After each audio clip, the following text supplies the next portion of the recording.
After playing Death Must Die and Soul, I considered looking at other indie titles, or at least games which seemed incredibly fun and perhaps underappreciated. So, here's Thronefall. It's been out for nearing a year, if not two, and so if you've not heard of it by now, it simply probably missed your feeds. I could best describe it as a more 3D spiritual successor to the Kingdom games. If Kingdom New Lands and Two Crowns didn't satisfy you, then Thronefall is really just here to pick up the slack and give you something that you've missed.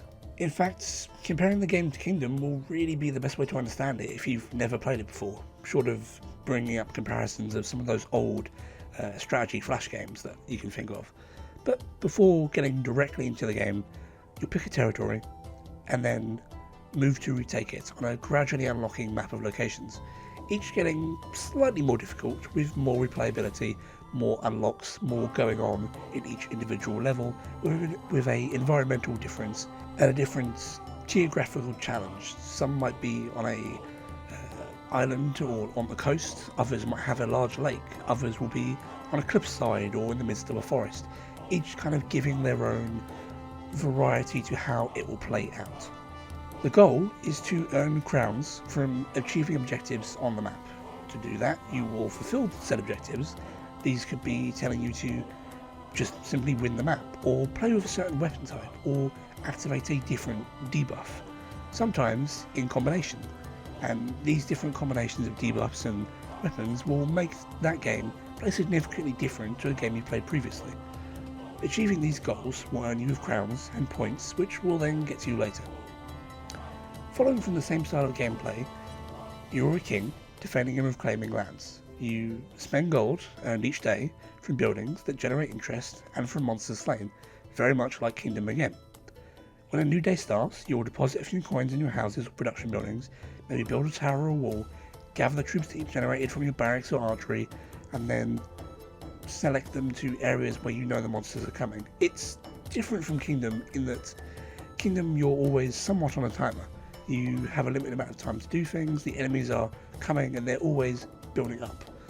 Thronefall will have building up, and then small sort of moments where the deluge stops, moments where they'll throw a couple of air units or a few small siege units, something that gives you a chance to briefly recover before the final kind of big boss wave which hits you from all sides, where you really have to survive.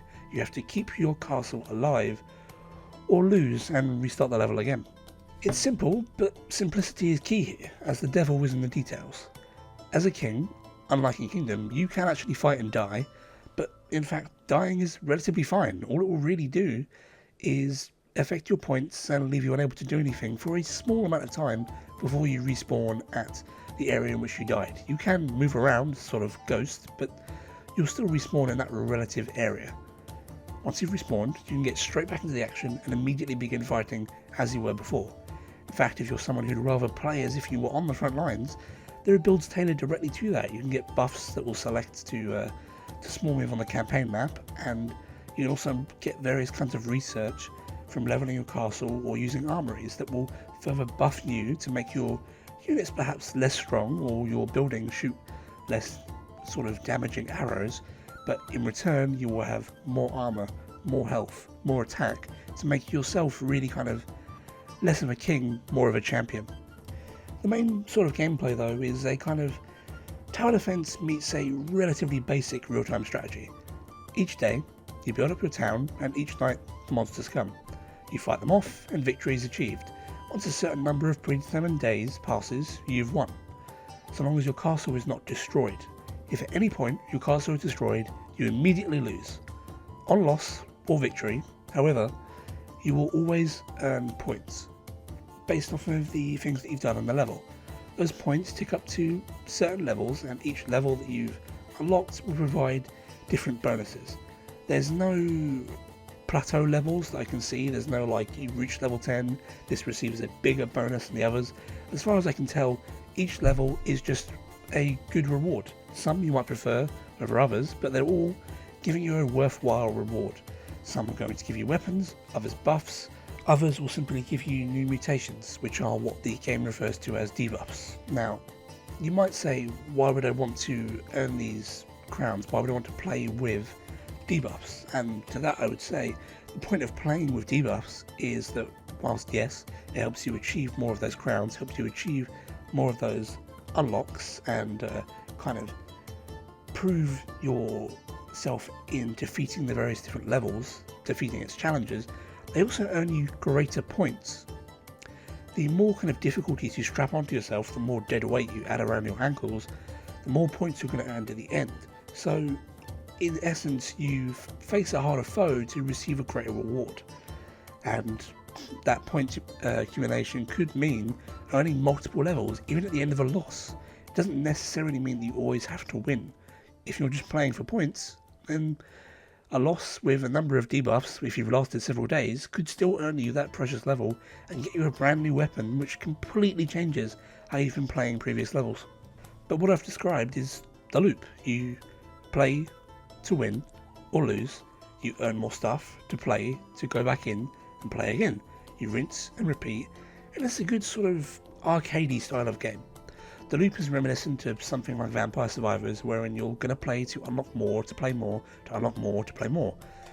It's simple and the kind of game that you're either going to burn through in a few days, or just binge through and be done within a couple of hours. Or you might just end up picking it up every now and then to play an hour on your lunch break, and that's enough for you to pass the time. It's great. It's a game which gives you everything, I would say, but doesn't ask too much of you. There's no demanding of your time. You're not going to have to play this every day to achieve a certain level. Levels and EXP, as far as I can tell, are never capped. There's not some daily limits or MMO grind, which is so common in games, unfortunately, these days. And I would say that these kinds of games have been growing in popularity and appearing more often from what I've seen. And I've played a lot, and I'm an enjoyer of the medium, certainly. Thronefall is out there, and it's probably one of the best examples, so I would pick it up on Steam right now. It's available, at least that I can see currently, on my Steam for £8.50, so it probably makes it around $10-ish, based on similar conversions.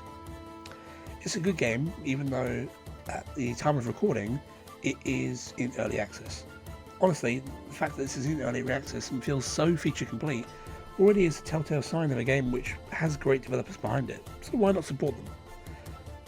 Whilst making this video, they've added various kind of extra challenges, extra modes to play the game, so it's clear that they're really treating this early access as genuine time for feedback, time for improvement. So, pick it up while you can, play through an already quite full campaign, try a couple of those challenge modes, those kinds of additional things that they've been adding with time, see what you think. At the very least, I would say this is well worth 4 hours of your time and $10. But that's all from me. I look forward to sharing the next brainworm of a game, perhaps a few new writing ideas that I've got in mind to talk about in the future. Either way, thanks for watching, and I'll see you all in the next video. Goodbye.